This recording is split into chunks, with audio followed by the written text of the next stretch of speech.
श्री स्वामी समर्थ, श्री गुरुदेव दत्त. बघा, तुमच्या घरामध्ये किंवा आपल्या घरामध्ये, तुमचं घर काय, माझं घर काय, जर काही वस्तू आपल्या घरामध्ये असेल, तर आपल्या घरामध्ये दारिद्र्यता येते. हो, खरं आहे. तुम्हाला वाटेल की एखाद्या वस्तूमुळे घरामध्ये दारिद्र्यता कशी येऊ शकते? तुम्ही फक्त आजचा व्हिडिओ शेवटपर्यंत बघा आणि या गोष्टी तुम्ही ऑब्झर्व्ह करा. मी ज्या सांगत आहे ते. त्या गोष्टी तुम्ही ऑब्झर्व्ह केल्या ना आणि त्या गोष्टीमध्ये तुम्ही बदल घडवला ना, तर नक्कीच तुमच्या घरातून ती दारिद्र्यता बाहेर जाईल. त्या गोष्टी कोणत्या आहेत, कोणत्या गोष्टीची काळजी घ्यायची, सर्व माहिती मी तुम्हाला या व्हिडिओमध्ये सांगणार आहे. त्यामुळे व्हिडिओ शेवटपर्यंत नक्की बघा. तुम्हा सर्वांचं खूप खूप मनापासून स्वागत आहे आपल्या निष्ठा या YouTube चॅनलमध्ये. तुम्ही अजून आपल्या चॅनलला सबस्क्राईब केलं नसेल, तर नक्की चॅनलला सबस्क्राईब करा. फक्त एका या चुकामुळे आपल्या घरामध्ये नकारात्मकता पसरते, निगेटिव्हिटी पसरते आणि त्याच्यामुळे घरामध्ये विघ्न येत असतात. आता काय ते आहेत? बघा, घरामध्ये सगळ्यात महत्वाचं असतं ते म्हणजे स्वच्छता. तुमच्या घरामध्ये जर स्वच्छता नसेल, टापटीपणा नसेल, तर तुमच्या घरामध्ये लक्ष्मी येणार नाही आणि त्याच्यामुळे तुमची आर्थिक परिस्थिती खालावत जाणार. त्यामुळे घरामध्ये शक्यतो काने-कोपरे चेक करायचे. बघा, 4 दिवसाला, 5 दिवसाला आपल्याला कोपऱ्यामधून झाडू मारायचं आहे. घर साफ ठेवणं खूप जास्त महत्वाचं आहे.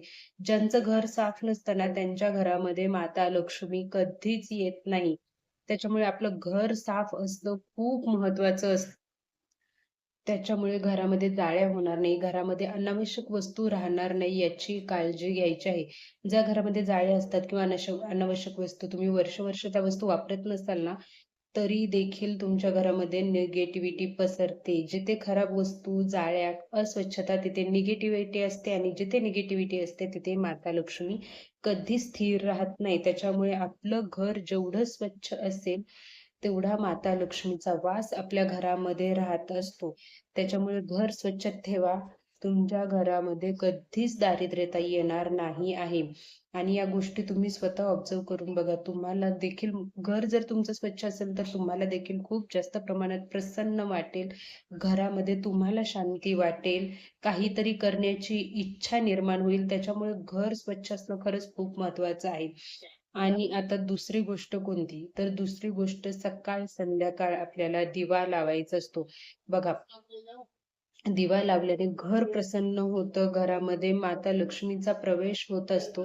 त्यासोबतच दिवा लावताना एक गोष्ट लक्षात ठेवायची. सकाळ असो, संध्याकाळ असो, इव्हन पूर्ण दिवसभर आपल्या घरामध्ये वाद झाले नाही पाहिजे, भांडण झाले नाही पाहिजे. पण सकाळ संध्याकाळ लक्ष्मी येण्याच्या टायमिंगला घरामध्ये वाद होता कामा नाही आहेत.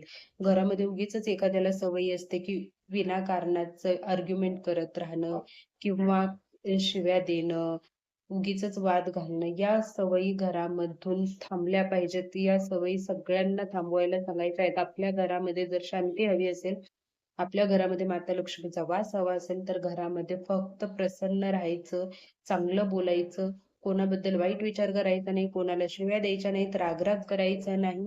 नक्की असं जर तुम्ही केलं, तर तुमच्या घरामध्ये माता लक्ष्मी कायम स्वरूपी वसेल. त्याच्यामुळे घरामध्ये स्वच्छता राखा, देवपूजा कायम करत राहा, सकाळ संध्याकाळ दिवा लावायला विसरू नका.